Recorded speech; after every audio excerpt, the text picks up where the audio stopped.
Hello Instagram. हे जय माताजीचे owner, हे दोघं पार्टनर मालक जय माताजीचे। त्यांच्याकडे पहिले LPT 407 होती, त्यांनी यावर्षी भारत बेन घेऊन नवीन अपडेट केलं, भरपूर खर्च केला आणि चांगल्या क्वालिटीची गाडी बनली आहे आमच्याकडे। बघू तुम्हाला सगळं दाखवतो। जय माताजी।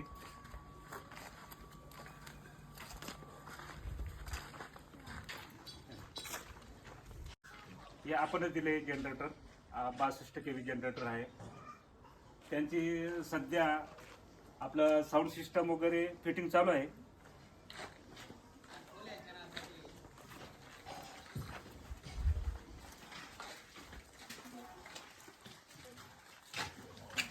केलेले त्यांनी साऊंड सिस्टम खूप कडक वापरलेले आहे। यावेळी त्यांचा एकदम दरारा मोठा राहणार आहे।